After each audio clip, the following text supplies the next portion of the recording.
अस्सलाम वालेकुम स्टूडेंट्स, आज हम डिस्कस करेंगे ग्राफ बनाने का तरीका जो कि बहुत इंपॉर्टेंट है आपके एग्ज़ाम्स के लिए, क्योंकि पेपर में जो दो क्वेश्चंस आएंगे, क्वेश्चन नंबर 7 और 8, उसमें आपसे ग्राफ का पूछा जाएगा। और जो फर्स्ट सेक्शन में और सेक्शन नंबर 2 में, जैसे कि हमने लास्ट वीडियो में डिस्कस किया है, पेपर में जो क्वेश्चन आए होंगे तो उनमें भी एक में ग्राफ हो सकता है। तो मतलब आपको एट द सेम टाइम पे दो ग्राफ बनाने पड़ सकते हैं पेपर में। तो उसको बनाने का जो तरीका है उसके लिए कुछ इंपॉर्टेंट पॉइंट्स हैं और कुछ इंपॉर्टेंट टिप्स हैं जो मैं आपके साथ डिस्कस करने जा रही हूँ, जिनको अगर आप समझ लेते हैं तो आपकी बहुत ज़्यादा हेल्प हो जाएगी।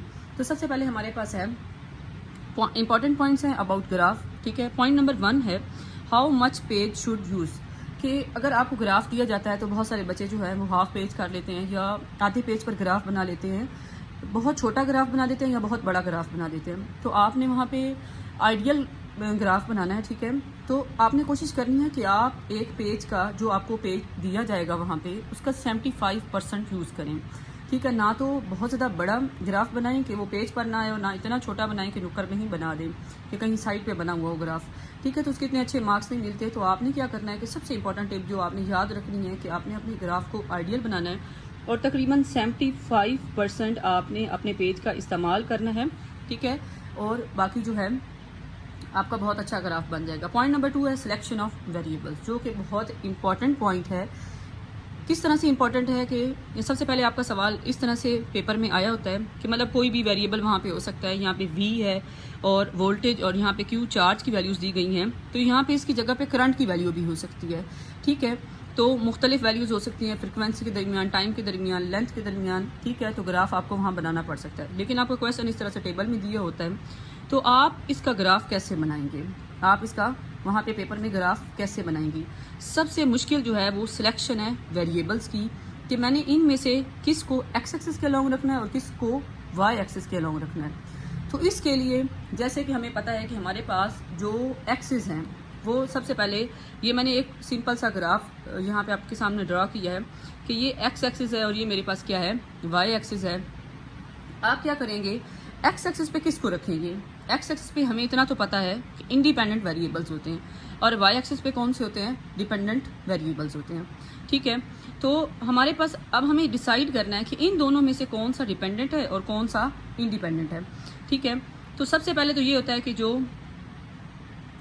हम एक एग्जांपल डिस्कस कर लेते हैं कि जैसे हमें पता है कि अगर वोल्टेज और करंट हो, क्या चीज़ हो, वोल्टेज और करंट है, तो हमें पता है कि वोल्टेज जैसे जैसे हम बढ़ाते जाते हैं करंट बढ़ता जाता है। तो यहाँ पे वोल्टेज जो है वो हमारे पास क्या है, इंडिपेंडेंट है, और जो करंट है वो क्या है, डिपेंडेंट है। ठीक है, तो इन कुछ एग्जांपल्स का हमें पता है और कुछ का नहीं भी पता होता। तो एक ये हमारे पास एग्जांपल हो गई, और एक अगर हम ले लेते हैं फोर्स। ठीक है, और उसकी वजह से होने वाली एक्सटेंशन, किसी भी डोरी में जो फोर्स अप्लाई करने की वजह से एक्सटेंशन होती है, लेंथ मतलब। तो अगर इन दोनों के दरमियान, F और L के दरमियान अगर ग्राफ आ गया, तो आप क्या करेंगे, हमारे पास जो फोर्स है वो यहाँ पे क्या है, इंडिपेंडेंट है। मीन क्या, फोर्स लगाते जाएंगे तो एक्सटेंशन बढ़ती जाएगी। ठीक है, इंडिपेंडेंट, और ये हमारे पास क्या हो गया, डिपेंडेंट हो गया। ठीक है, तो इस तरह से ये तो आसान एग्जांपल्स हैं, इनका कुछ हमें समझ भी आ जाती है। लेकिन अगर यहाँ पे कोई बहुत मुश्किल आ गया जिसका आपको नहीं पता, तो यहाँ पे आपने एक इम्पॉर्टेंट टिप याद रखनी है कि जो पेपर में सवाल आता है वो हमेशा इस पैटर्न पर दिया होता है। तो मैक्सिमम चेंज भी हो सकता है, लेकिन जो मैक्सिमम होता है वो ये होता है कि जो ऊपर वाली वैल्यू होगी वो हमारे पास होगी एक्स एक्सिस के लिए, और जो नीचे वैल्यू दी होगी वो हमारे पास क्या होगी, वाई एक्सिस की वैल्यू होगी। तो ये आपने बात याद रखनी है। ठीक है, तो सबसे पहले हम देख लेते हैं कि हमारे पास ये एक्सिस, इस तरह से जब आपने भी ग्राफ बनाना है तो आपने यहाँ पे लाजमी लिखना है कि ये मेरे पास एक्स एक्सिस है, ये मेरे पास क्या है, वाई एक्सिस है। और दूसरे नंबर पे जो इसके साथ हम लिखेंगे, वैल्यूज़ लिखेंगे। ठीक है, एक्स एक्सिस की हमारे पास यहाँ पे जो वैल्यू आएगी वो आएगी V इंटू वोल्ट्स। मतलब वोल्ट्स क्यों लिखा है मैंने, लाजमी आपने वहाँ पे इसका यूनिट लिखना है। ठीक है, साथ क्वांटिटी बतानी है तो उसका यूनिट लाजमी लिखना है, इसके मार्क्स होते हैं। ठीक है, और यहाँ पे हमारे पास चार्ज है तो उसका यूनिट क्या है, कूलम है। यहाँ पे करंट हो सकता है। ठीक है, I इंटू एम्पियर भी आप लिख सकते हैं, मतलब जो आपको वहाँ पे दिया होगा आप वहाँ पे उसको प्रेजेंट कर सकते हैं। तो ये हमारे पास पॉइंट नंबर 2 था, सिलेक्शन ऑफ वेरिएबल्स। मीन के सबसे पहले आपने पेज का कुछ हिस्सा डिसाइड कर लेना है कि यहाँ पे मेरा ग्राफ बनेगा। उसके बाद आपने क्या करना है कि अपने वेरिएबल्स को सिलेक्ट करना है कि कौन से वेरिएबल्स एक्स एक्सिस पे आएंगे और कौन से वेरिएबल्स किस पे आएंगे, वाई एक्सिस पे। उसके बाद हमारे पास स्टेप नंबर 3 है स्केल। स्केल का क्या मतलब है कि आप क्या स्केल लें कि उसमें आपकी ये जो वैल्यूज़ गिवन हैं कि वो सारी वैल्यूज़ उसमें, वो तमाम पॉइंट्स उसमें आ जाएं। तो इस स्केल को सिलेक्ट करते हुए आपने इन 3 पॉइंट्स का ख्याल रखना है। सबसे पहला इंपॉर्टेंट पॉइंट है number of boxes. Number of boxes लेने हैं, कितने नंबर ऑफ़ बॉक्सेस आप लेंगे, आइडियल नंबर ऑफ़ बॉक्सेस कितने होते हैं, और डिवीजन ऑफ स्केल किस तरीके से करेंगे। इसके वेरिएबल्स को सिलेक्ट करने के बाद तीसरा इंपॉर्टेंट पॉइंट है कि आपने नंबर ऑफ़ बॉक्सेस कैसे लेने हैं। अब सबसे पहले हमारे पास जो दिया होता है, पेपर दिया जाता है आपको वहाँ पे, ग्राफ पेपर, वो आगे मैं आपको ग्राफ बनाना सिखाऊंगी, ठीक है, ग्राफ बना के दिखाऊंगी। तो उसमें हमारे पास टोटल हॉरिजॉन्टल में 10 या 11 बॉक्सेस दिए होते हैं। इस साइड पे भी हमारे पास तकरीबन 10 एक बॉक्सेस होते हैं, ठीक है। तो आपने 10 या 20 उन पे नहीं बनाना कि पूरे 10 इधर से भी ले लें, 10 उधर से भी ले लें। तो उनमें आइडियल कंडीशन क्या होती है कि आपने कम से कम जो बॉक्सेस इस्तेमाल करने हैं वो 4 से 7 तक होने चाहिए, 4 से 7 तक। मीन के अगर आप ग्राफ बना रहे हैं तो आप 3 बॉक्सेस में ग्राफ बना के ख़त्म ना करें, ठीक है, उसके मार्क्स आपको नहीं मिलेंगे। और अगर आप 4 से, ये कोई स्पेसिफिक वैल्यू नहीं है कि लाजमी है कि आपने 4 या 7 का बनाना है, मीन के इसके दरमियान में रहते हुए तो आपका आसानी से ग्राफ बन जाएगा, बहुत कॉम्प्लिकेटेड नहीं होगा। तो अगर आप 8 तक बनाना चाहें तो 8 तक भी बना सकते हैं, लेकिन 9, 10 तक पूरे का पूरा इतना बड़ा ग्राफ जो होगा वो सही नहीं है। तो आपने क्या करना है कि सबसे पहले नंबर ऑफ़ बॉक्सेस डिसाइड करने हैं कि मैंने 5 बॉक्स पे ग्राफ बनाना है, 6 पे बनाना है, या 7 पे या 8 पे। और आइडियल नंबर ऑफ़ बॉक्सेस लेने हैं कि आपने 4 या 5 कम से कम अगर 4 का बना रहे हैं, ठीक है, 6, 7 या 8 का बनाना है, ठीक है। उसके बाद division of scale, most important point है हमारे पास, डिवीजन ऑफ स्केल, कि हमने स्केल की डिवीजन किस तरीके से करनी है। क्योंकि यही सबसे, अगर हम वो सारा पीछे से सही कर लिया, हमने सिलेक्ट कर लिया कि ये एक्स एक्सिस पे है, ये वाई एक्सिस पे है, तो उसके बाद जो इंपॉर्टेंट चीज़ है वो हमारे पास है कि स्केल को यहाँ पे कैसे वैल्यूज़ को लिखे कि तमाम मेरी जो वैल्यूज़ हैं वो इसमें पॉइंट सारे आ जाएं। तो सबसे पहले जो पॉइंट आपने मैक्सिमम केसेस में याद रखना है वो आपने इवन नंबर ऑफ़ बॉक्सेस, मतलब आपने यहाँ पे इवन वैल्यूज़ का इस्तेमाल करना है, ठीक है। क्या करना है, इवन नंबर ऑफ़ वैल्यूज़ लेनी है, मीन के यहाँ पे जो वैल्यूज़ लेनी है, बॉक्सेस नहीं, जो वैल्यूज़ लेनी है वो आपने क्या लेनी है, इवन लेनी है। कि मतलब जैसे 2, 4, 6, 8, 10। अब इसका क्या मतलब है कि इवन क्यों लेनी है, इवन इस वजह से लेनी है कि जो हमें ग्राफ दिया जाता है उस ग्राफ में जो स्मॉल एक यहाँ पे बड़ा बॉक्स, मतलब अगर यहाँ से यहाँ तक ये एक बड़ा बॉक्स है, इस बड़े बॉक्स में 10 स्मॉल बॉक्सेस होते हैं, ठीक है। कितने स्मॉल बॉक्सेस होते हैं, 10 स्मॉल बॉक्सेस होते हैं। तो अगर हमारे पास इवन वैल्यू होगी तो हम उसको 10 पे आसानी से डिवाइड कर सकते हैं। अगर हमारे पास 2/10 है, 10/2 है तो 5 आ जाएगा, ठीक है। 4 बाय, मतलब वो आसानी से डिवाइड हो जाएगा और हमें एक मतलब वैल्यू जो मिलेगी वो 1, 2, 3 इस तरह से मिलेगी। मतलब अगर आप ऑड वैल्यू ले लेते हैं इस जगह पे, डिवीजन में ऑड वैल्यू ले लेते हैं, मतलब यहाँ पे अगर यहाँ पे मैं वैल्यू ले लेती हूँ 1, ठीक है, उसके बाद आगे वैल्यू ले लेती हूँ 3, मतलब इस तरह से जो भी आप वैल्यू लेंगे ऑड में। अब जब मैं 1 का हाफ करूँगी तो वो 0.5 बनेगा। मीन इसके कहने का क्या मतलब है कि जब आप ऑड में वैल्यूज़ लेंगे तो आपके पास पॉइंट्स में वैल्यू आएगी जिसको डिवाइड करना मुश्किल हो जाएगा, पॉइंट्स ढूंढने मुश्किल हो जाएंगे। तो यहाँ पे आपने एक बात याद रखनी है। दूसरे नंबर पे जो इम्पॉर्टेंट पॉइंट है कि आपने जब भी आपको क्वेश्चन दिया जाए तो आपने क्वेश्चन में ये नहीं करना कि जैसे यहाँ पे 1, 3, 4, 6, 8, 10 दिया हो तो बहुत सारे बच्चे ऐसे करते हैं, ग्राफ ही बनाना है, कौन सा वहाँ पे चेक होना है, तो ग्राफ जो है मैं वैसे ही एज टी जी वैल्यू उठा के इसकी जगह 1, 3 आगे 4 और इस तरह की तमाम वैल्यूज़ लिख लेती हूँ तो क्या फ़र्क पड़ जाएगा, तमाम पॉइंट्स मुझे मिल जाएंगे। इधर तो आप लिख देंगे एक्स एक्सिस पे, तो वाई एक्सिस पे क्या करेंगे, वाई एक्सिस पे आपकी वैल्यू देखें 7.5 से लेके 75 तक है, बहुत बड़ी वैल्यू है। मीन कि आपको इस पूरे पेज में आपने इस वैल्यू को रिप्रेजेंट करना है, तो आप इस पर इतनी बड़ी वैल्यू ले सकते हैं, कभी भी नहीं। आपने क्या करना है कि सबसे पहले बॉक्सेस डिसाइड करने हैं, एक्स एक्सिस पे बॉक्सेस डिसाइड करने हैं कि मैं कितने बॉक्सेस में ग्राफ बनाऊंगी, मतलब मैं 5 बॉक्स लूँगी और उसी 5 बॉक्स में मेरी तमाम वैल्यू आ जानी चाहिए। तो यहाँ पे हम क्या करेंगे कि अगर मैंने 5 बॉक्सेस डिसाइड किए हैं एक्स एक्सिस के लिए, तो मेरे पास जो लास्ट वैल्यू वो है 10, मैं 10 को 5 पे डिवाइड कर देती हूँ और मेरे पास जो डिफरेंस आ रहा है एक बॉक्स का वो कितना आ रहा है, 2 का आ रहा है। तो हमारे पास अगर हम 2 का डिफरेंस रख के, क्योंकि ये आसान है, इतना मुश्किल नहीं है, तो 2 का डिफरेंस रख के 0 से 2, 4, 6, 8, 10, ठीक है। अब आप देखें तमाम बॉक्सेस के दरमियान जो है डिफरेंस ठीक होना चाहिए, सेम होना चाहिए। मीन कि अगर आप चाहते हैं ना कि आपका ग्राफ ठीक है, आपको कैसे पता चले कि आपका ग्राफ ठीक बन रहा है, तो आप ये चेक कर लें कि तमाम बॉक्सेस के दरमियान क्या आपका डिफरेंस सेम है।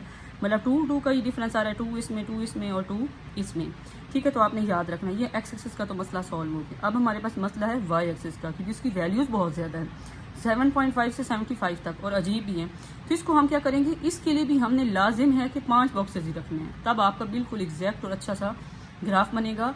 और अगर आप उसकी वैल्यूज़ को सही नहीं रखेंगे, मतलब 5 बॉक्सेस नहीं रखेंगे, आप इधर से 9-10 ले लेते हैं, थोड़ी सारी बात है, वो लाइन जो है वो आपकी बिल्कुल सही तरीके से ड्रॉ नहीं होगी। तो आपने क्या करना है कि 75 को भी 5 पे डिवाइड कर देना। तो हमारे पास जो डिफरेंस आ रहा है बॉक्सेस का वो आ रहा है 15 का।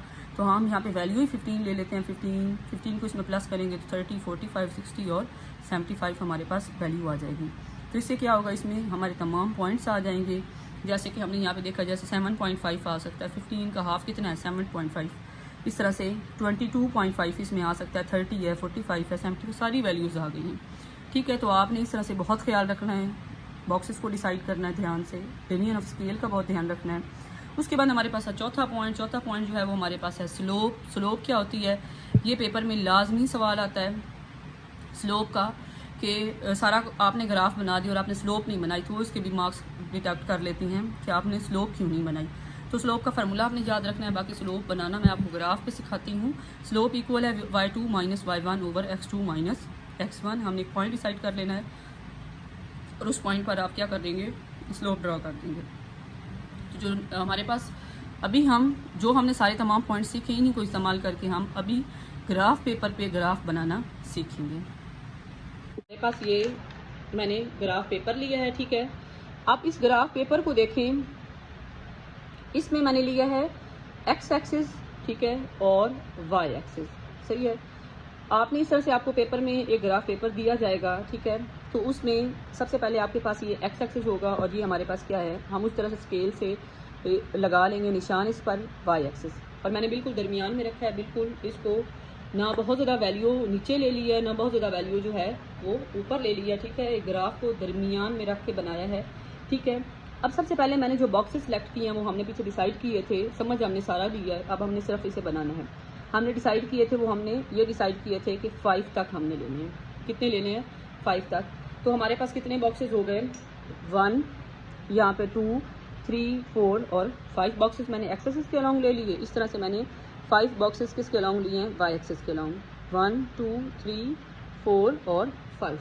यहाँ पर हम वो रीडिंग लिख लेते हैं, जो रीडिंग हमने वो पीछे देखी है, ठीक है। यहाँ पे हमारे पास वोल्टेज है और यहाँ पे हमारे पास क्या है, करंट की वैल्यू है, ठीक है। और करंट की वैल्यू में हमारे पास क्या दिया था, 1, 3 और 4, उसके बाद 6, 8 और यहाँ पर 10, ठीक है। इस तरह से यहाँ पे थी वैल्यू 7.5 और यहाँ पे 22.5 और बाकी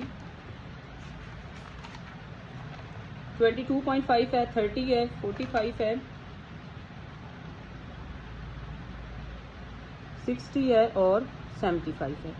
ये हमें वैल्यूज़ दी गई हैं, हम इन्हीं वैल्यूज़ को लेके यहाँ पे क्या बनाएंगे, ग्राफ बनाएंगे। सबसे इंपॉर्टेंट चीज़ें जो है वो ज़्यादातर हम डिस्कस कर चुके हैं कि हमने यहाँ पे एक्स एक्सिस लाजमी लिखना है, यहाँ पे वाई एक्सिस लाजमी लिखना है, ठीक है। और यहाँ पे जैसे हमारे पास यहाँ पे क्यू है तो क्यू इंटू कोलम मतलब उसका यूनिट लाजमी लिखना है। यहाँ पे वी इंटू वोल्ट्स मतलब उसका यूनिट लाजमी लिखना है। दूसरे नंबर पे जो सबसे इंपॉर्टेंट चीज़ है कि आपने x axis along x axis जो बिग बॉक्स लिया है, बिग डिवीजन लिया, वो कितनी ली है, ठीक है। बिग डिवीजन हमने कितनी ली है, 2 ली है ना। यहाँ पे बिग डिवीजन हमने जो डिसाइड की थी वो क्या थी, 2 थी। उसके बाद 4, उसके बाद 6, उसके बाद 8 और उसके बाद 10। तो हमारी बिग डिवीजन कितनी है, 2 वोल्ट्स है। कितनी है, 2 वोल्ट्स, सही है। और हमारी 1 स्मॉल डिवीजन कितनी बनेगी, ये आपने कैसे वहाँ पे करनी है। ज़रूरी नहीं है कि वहाँ पे आप 2 लेंगे, जितनी मतलब वहाँ पे आपकी रिक्वायरमेंट होगी वो आप लेंगे। तो आपने सबसे पहले ये देखना है कि हमारे पास इसमें काउंटिंग कर लें, 1, 2, 3, 4, 5, 6, 7, 8, 9 और यहाँ पे ये 10 बॉक्सेस हैं, ठीक है। 10 बॉक्सेस हैं। 2 को आपने जितने बॉक्सेस वहाँ पे कुछ ग्राफ में यहाँ पे 8 बॉक्सेस भी हो सकते हैं और कुछ में 10 भी हो सकते हैं। तो आपने जितने बॉक्सेस होंगे उनको ध्यान से गिन लेना है और उसको 2 पे डिवाइड कर देना है। तो यहाँ पे 2/10 करेंगे, ठीक है। इनको क्या करेंगे, यहाँ पे 2/10, तो 2/10 करेंगे तो 0.2 वोल्ट्स आ जाएगा, ठीक है। इस तरह से 1 along Y axis, 1 big division क्या ली थी हमने, 15 ली है, क्या ली है 15, ठीक है। उसके बाद हमारी आई थी 30, उसके बाद 45 और उसके बाद 60 और उसके बाद आई है 75। ठीक है, तो हमारी डिवीजन जो बिग डिवीजन आई है वो कितनी है, 15 है। और इसको जब हम 10 पर डिवाइड करेंगे तो हमारे पास कितना आ जाएगा, 1.5 आ जाएगा। कितना आ जाएगा, 1.5। अब जी हम चलते हैं, सबसे पहले हम ग्राफ बनाते हैं। ग्राफ बनाएंगे कैसे, सबसे पहले हमारी जो वैल्यू है, रीडिंग है, वो है 1 और दूसरी है 7.5। दूसरी क्या है, 7.5 है। अब सबसे पहले यहाँ पे हमारे पास है 0 से 2 तक का जगह अगर हम हाफ करें, मतलब हम 5 बॉक्सेस तक गिने, तो यहाँ पे क्या आएगा, 1 आएगा। 1 2 3 4 5, तो यहाँ पे क्या आएगा, 1 आएगा। ठीक है, तो पहली वैल्यू तो हमने यहाँ से डिसाइड कर ली। उसके बाद हमारे पास 0 से 15 तक का हाफ क्या होगा, यहाँ से 1 2 3 4 5, तो यहाँ पे क्या आएगा, 7.5। 15 का हाफ कितना होता है, 7.5। तो यहाँ पे आपने इन दोनों वैल्यूज़ को क्या कर लेना है, इस पॉइंट पर, मतलब हम एक ये हमारी वैल्यू है यहाँ पे, तो इसको हम हाईलाइट कर लेंगे इस पॉइंट पर, 1 और 7.5 पर, 1 और 7.5 पर। आगे हमारे पास जो नेक्स्ट वैल्यू है वो है 3 और 22.5। अब 3 कहाँ पे आएगी, 3 हमारे पास यहाँ पे देखें 0 से 2 है। 2 से अगर हम देखें कि यहाँ तक इसका हाफ करेंगे तो यहाँ पे ज़री बात है 5 बॉक्सेस के बाद हमारे पास क्या आएगा, क्योंकि 10 बॉक्सेस हैं, तो 5 बॉक्सेस के 2 को मतलब या 4 को हाफ करें तो दरमियान में क्या आएगा, यहाँ पे 3 आ जाएगा। क्या आ जाएगा, 3। अब हमें जो दूसरी वैल्यू है वाई एक्सिस पे चाहिए वो 22.5 चाहिए। कितनी चाहिए, 22.5। अब यहाँ पे देखें कि जो हाफ है वो 7.5 है, यहाँ तक क्या है, 15 है। और अगर इसका हाफ ले लें तो 15 प्लस 7.5 जो है ये बनता है 22.5। तो ये यहाँ पे जाके 1 2 3 4 5, तो सबसे पहले यहाँ पे देखते हैं कि हमें क्या करना है कि यहाँ पे एक तो अगर आप यहाँ पे पैमाना रख लें, ठीक है, 3 पर, और इधर से हमें ये वाली लाइन चाहिए। ठीक है,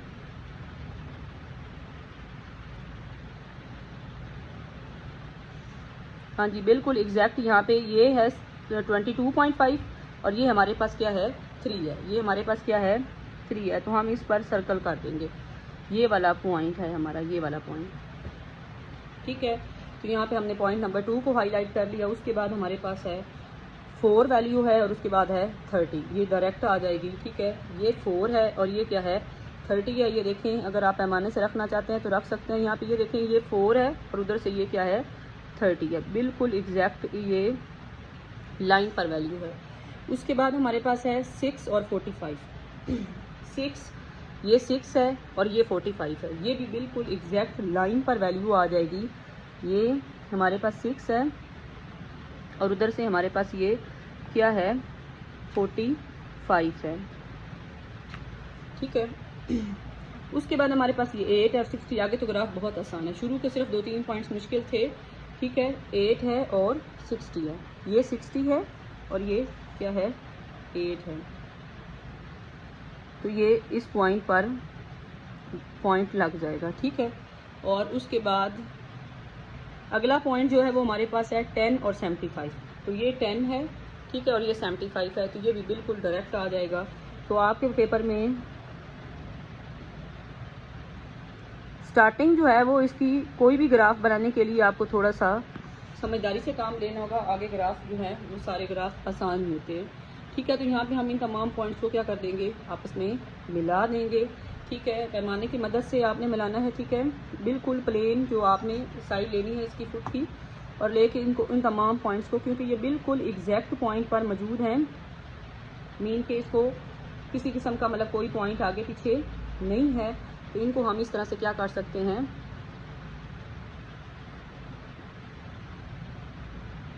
इस तरह से आपस में मिला सकते हैं इन तमाम पॉइंट्स को। ये तमाम पॉइंट्स आपस में बिल्कुल एग्जैक्टली मीट कर रहे हैं। ठीक है, ये पॉइंट जो है ये भी बिल्कुल वो उस पॉइंट पर ही आ रहा है। ठीक है, अब इसके बाद हमारा जो 4th स्टेप रहता है वो बहुत इंपॉर्टेंट है, वो है स्लोप का।